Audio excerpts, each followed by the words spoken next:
Hi everyone, it's Margaret here with 60 and Me. Welcome to a new day. We're about 3 weeks into the new year. How are things going with you? It's a time of reflection these first few weeks. I think that it's times where you think, what is it that I want to do with my life? How can I make a contribution? And I want to talk to you today about making a difference in your 60s and 70s and older, and some things that you can do to perhaps motivate yourself to start thinking that there are some things you can contribute. Now, Roseanne Ullman is one of our bloggers, and she wrote this great article on why it's important to make a difference in your 60s.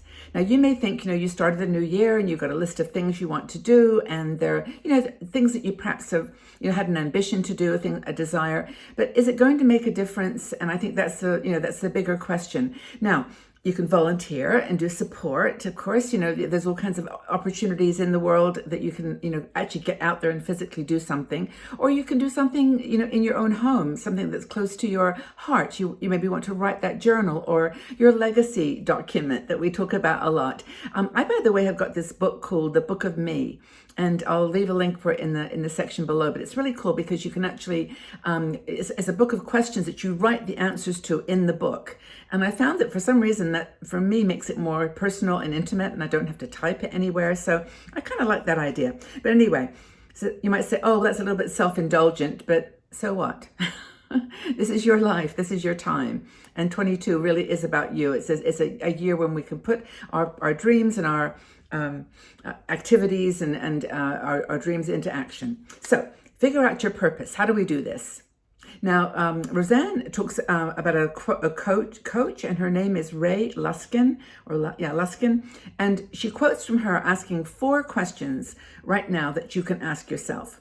4 questions that will help you to understand whether you're satisfied with your life, whether you want to do something more, really what the meaning of this next few months might be. Now, the 4 questions are: what do you want to experience in the next 3 to 5 years? Really important that we look at that word experience, because it's not just do or be or whatever. It's what do you want to experience in the next 3 to 5 years? What would you love to create? Is there anything that you want to create? Our creative self comes into blossom, I think, in our 60s for sure. What do you want to contribute?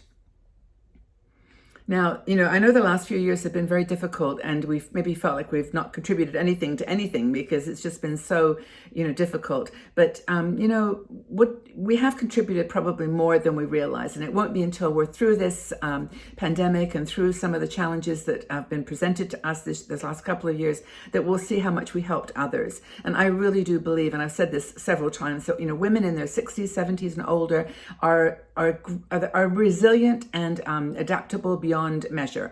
And it is that quality of perseverance and resilience, and probably resistance in some way, but resilience that actually helps us to help others. Now, I'm going to take this call. I'll be right back. Okay, I'm back. Just asking those 4 questions that will help you to identify kind of what you're really doing with your life. So the first 2 were, what do you want to experience in the next 3 to 5 years? What do you love to create? What do you want to contribute? And I guess this last one is very difficult conceptually to ask, and that is, who do you want to become?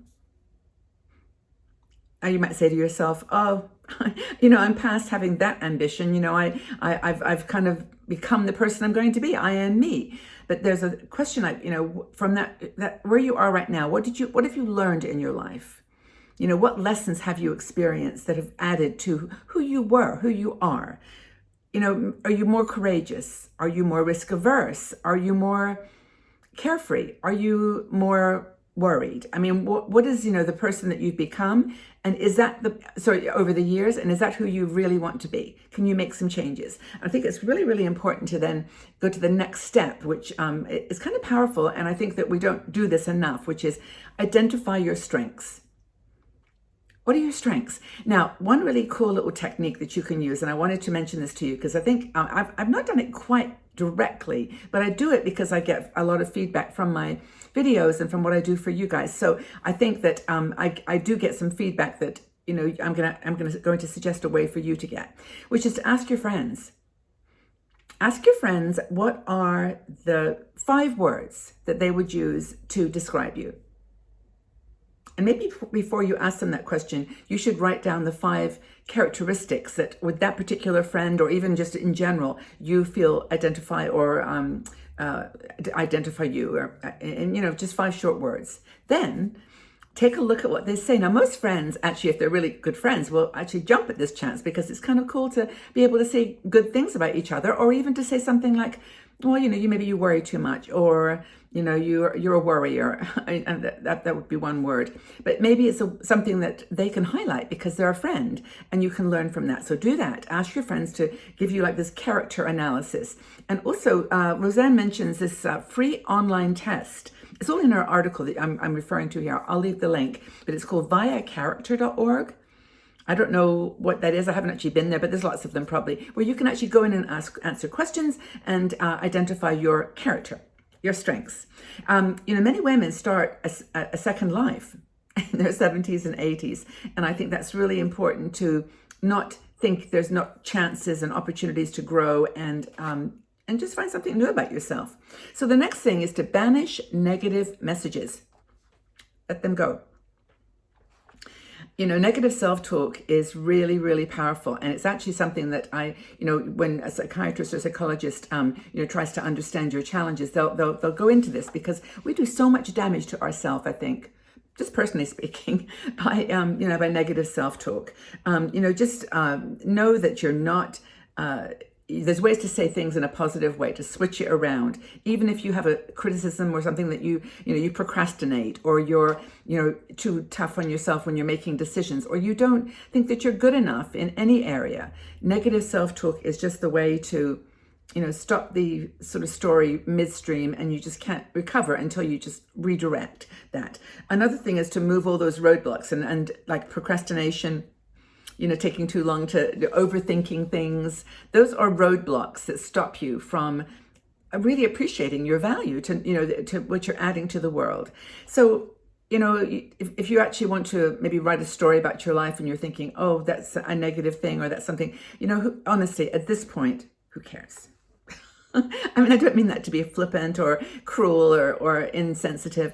It's like, you've got to sort of live for yourself these days. And I kind of got this mantra for 22, which is, celebrate yourself, celebrate you in 22, and make this the year where you realize the difference that you can make in the world, and then you go out and do it. So take 5 steps. Thank you, Roseanne. It's really, there's 5 areas, right, that broadly we have to investigate. Health and well-being, wellness, relationships, money, time/freedom, so money and freedom, creative expression, work, paid or unpaid, and it can be just a dream, big or small. So those are 5 areas that you can make a difference. And I think that if you take a good look at yourself and just have confidence and take that negative and self-talk and banish it, move away the roadblocks and push forward, 2022 could be the most amazing year. I guess I'm being a bit Pollyanna-ish here, because it's tough. I know it's tough, and I'm not trying to make light of it. I'm just here to say that if this is a time that you want to make a difference, go for it. Jump in. 60andMe is here to help. We have a supporters group, for example, where we meet regularly on live shows, and I do exclusive videos. Patreon is where you can check it out. Or we just have our Facebook pages, all our channels, and then right here on this YouTube channel. So please subscribe. We do lots of videos on all kinds of topics, like this one, relationships, travel, well-being, all those things really that we talked about in the 5 areas that you can make a difference.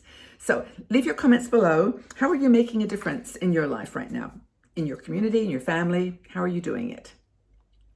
Hope that you're proud of yourself. Just hang in there, because it's going to be okay. We are here for each other. Okay, everyone. Well, take really good care. Stay well and healthy, and we'll talk again soon. Bye-bye for now. Love you.